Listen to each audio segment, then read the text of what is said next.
வணக்கம் friends, welcome to JC builders. இந்த வீடியோவில் நம்ம பார்க்க போகிறது கப்போர்டு செல்ஃபு எந்த அளவு வைக்கணும் என்பதை குறித்து இந்த வீடியோவில் நம்ம பார்க்க போகிறோம். இதுவரைக்கும் நம்முடைய சேனலை சப்ஸ்கிரைப் பண்ணுங்கள்.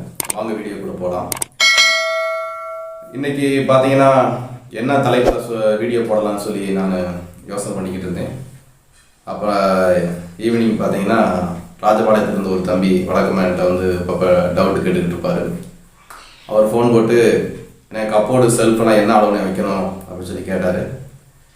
நான் சொன்னேன், கொஞ்சம் வெயிட் பண்ணுங்கள் தம்பி, உங்களுக்கு நைட்டு நான் உங்களுக்குன்னு சொன்ன மாதிரி ஆகிப்போச்சு. நம்முடைய சப்ஸ்கிரைபருக்கும் சேர்த்தே ஒரு வீடியோ போட்டு உங்களுக்கு சொல்கிறேன்னு சொன்னேன். அதைத்தான் இந்த வீடியோவில் நம்ம பார்க்க போகிறோம்.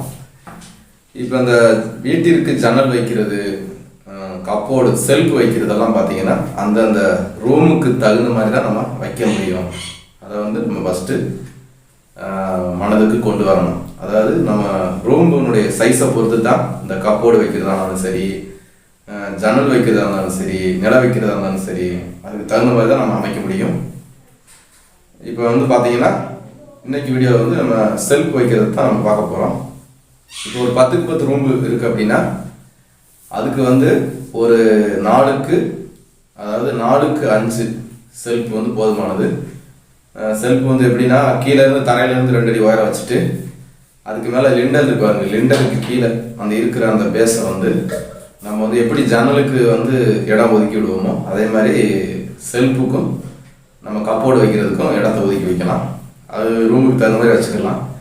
பொதுவாக நார்மலாக அதிகமாக இடத்துல வைக்கிறது வந்து 4க்கு 1 செல்ஃப் அதிகமாக வைக்கிறோம். கிச்சனில் மட்டும் 5க்கு 1 அந்த மாதிரி சைஸ் வைக்கிறோம். அது போக பார்த்தீங்கன்னா அந்த 1 அடி 5க்கு 1 அப்படிங்கும்போது 3/4 அடி சவுறு இருக்குது. வெளியே வந்து 3 இன்ச்சு வெளியே வரும். அது வந்து பார்த்தீங்கன்னா நம்ம ஹாலில் வந்து அந்த மாதிரி வச்சிங்கன்னா கொஞ்சம் பார்க்குறதுக்கு நல்லா லுக்காக தெரியும். மற்றபடி ஒரு சில இடத்துல பார்த்தீங்கன்னா நம்ம செவரு மட்டத்துக்கே வைக்கணும். அப்போனா நம்ம 3/4 அடி கல் வைக்கணும். 3/4 அடி கடப்பாக்கல் வைக்கணும். பார்த்தீங்கன்னா இப்போ 4க்கு 3/4 அதை வாங்கி வச்சிட்டோம்னா அந்த செவரு மட்டத்துக்கு பார்த்தீங்கன்னா 1 போல் இருக்கும். செவரு மட்டத்துக்கு 1 போல் இருக்கும். அது வந்து 3/4 அடி கல் வாங்கினா சரியாக இருக்கும். அது போக கொஞ்சம் வெளியே வரணும், எக்ஸ்ட்ரா பொருட்கள் வைக்கணும், திங்ஸ் வைக்கணும் அப்படின்னா நீங்கள் 1 அடி வாங்குங்க. 4க்கு 1, 4 அடி நீளம் 1 அடி ஆகலாம். அந்த மாதிரி வச்சுக்கலாம். 1.5 அடி வேணாலும் வச்சுக்கலாம். அந்த ரூமுக்கு தகுந்த மாதிரி நம்ம அமைச்சுக்கலாம். கிச்சனில் மட்டும் நம்ம வழக்கமாக வந்து கொஞ்சம் பெரிய கப்போர்டு செல்ஃப் வைப்போம். நிறையா பாத்திரங்கள் வைக்க வேண்டியிருக்கிறோம் வைப்போம். மற்றபடி பெட்ரூமில் வந்து 4க்கு 1 போதுமானது. அது போக ஹாலில் வந்து பார்த்தீங்கன்னா ஹாலில் வந்து கொஞ்சம் பெரிய கப்போர்டாக வைக்கலாம். இப்போ பார்த்தீங்கன்னா இப்போ எங்கள் வீட்டில் பாருங்கள், இப்போ இந்த லாஃப்ட் போட்டிருக்கோம். இது பேர் லாஃப்ட்னு சொல்லுவோம். இப்போ இதுக்கு கீழே வந்து எம்டி ஸ்பேஸ் நிறையா இருக்குது. இப்போ வந்து நீங்கள் வந்து ஹாலில் நீங்கள் வைக்கணும் அப்படின்னு நினச்சிங்கன்னா இதாக பாருங்க.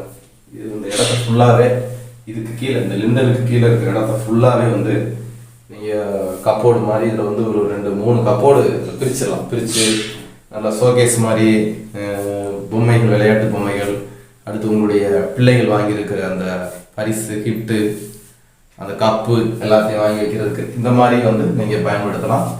இப்படி நம்ம போட்டுட்டோம்னு வச்சுக்கோங்களேன், இதுக்கு கீழே இருக்கிற ஃபுல்லாகவே நீங்கள் பயன்படுத்திக்கலாம். இது வந்து ஹாலில் மட்டும் கிடையாது, ஒரு சில இடங்களில் பார்த்தீங்கன்னா ஒரு சில இடங்கள்ல பெட்ரூம்லேயும் இந்த மாதிரி பண்ணுறாங்க.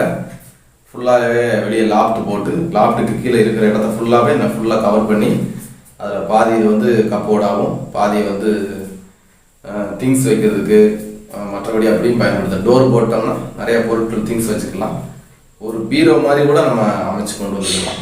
அது நம்முடைய வசதிக்கு ஏற்ப நம்ம அமைச்சு கொண்டு வந்துடலாம். அடுத்து வந்து பார்த்தீங்கன்னா வேறு செல்ஃப் வந்து பார்த்தீங்கன்னா கிச்சனில் வந்து கொஞ்சம் பெருசாக இருக்கணும். நான் சொன்ன மாதிரி ஹால்லையும் இந்த மாதிரி நான் சொன்ன மாதிரி கொண்டு வந்துக்கலாம். அது போக ஒரு சிலர் வந்து என்ன செய்யக்கூடாது அப்படின்னா இந்த கப்போர்டு வேலையில் வந்து ஃபஸ்ட்டு வந்து பார்த்தீங்கன்னா எல்லா வீடுகளையும் வெளியே அவுட்ரு சவரில் ஃபுல்லாக வந்து கப்போர்டு ஒதுக்கி விட்டோம். இப்போ வந்து அதெல்லாம் மாற்றியாச்சு. இப்போ வந்து பார்த்தீங்கன்னா இப்போ வெளியே நம்ம அவுட்ரு சவர் பார்த்தீங்கன்னா 3/4 அடி சவர் அவுட்ரு சவர் சுற்றிடும். எந்த செவர்லையுமே கப்போர்டுக்கு வர வைக்கிறது கிடையாது. எல்லா பில்டிங்லேயுமே வந்து இப்போ என்ன செய்கிறோம் அப்படின்னா நடுவில் வரும் பாருங்க சவர், அந்த சவரை வந்து பார்ட்டிஷன் போட்டு நம்மகிட்ட வந்து பிரிப்போம். பார்த்தீங்கன்னா நடுவில் ஒரு குறுக்கு சவர் வரும் பாருங்க, அந்த சவத்தில் வந்து இடத்த ஒதுக்கி விட்டுட்டு அந்த சைடு வந்து தட்டோடு சதுரக்கல் வச்சு ஒட்டி விட்ருவோம். இப்போ நம்ம வெளியே அவுட்ரு சவரில் வந்து உள்ளே நம்ம கப்போர்டு வச்சோம்னா வெளியே வந்து நம்ம தட்டோடு தான் வெட்டணும். அது வந்து பில்டிங் அந்த அளவுக்கு சேஃப்டி கிடையாது, அது உறுதியாக இருக்காது, பாதுகாப்பு இருக்காது. ஆமாம், அதனால் வந்து யாரும் வந்து வெளிச்சவர் வைக்க மாட்டோம், உள்சவர்களில் வந்து வச்சுக்கிறோம். அது போக அப்படி வைக்கணும்னு நினச்சா இந்த மாதிரி லாப்ட் வெளியே இழுத்து அப்படி கொண்டு வந்துக்கலாம். அதனால் வந்து இப்போ அந்த வீடியோ வந்து உங்களுக்கு போதுமானதாக இருக்குன்னு நம்புகிறேன். அது போக இன்னும் நீங்கள் கொஞ்சம் பெருசாக வைக்கணும்னு நினச்சிங்கன்னா உங்கள் வசதிக்கு ஏற்ப ரூமுக்கு தகுந்த மாதிரி நீங்கள் கப்போர்டுகளை நீங்கள் அமைத்து கொள்ளலாம். இந்த வீடியோ குறித்து உங்களுடைய கருத்துக்களை தெரிவிங்க. மீண்டும் அடுத்த வீடியோவில் சந்திப்போம். தேங்க்யூ.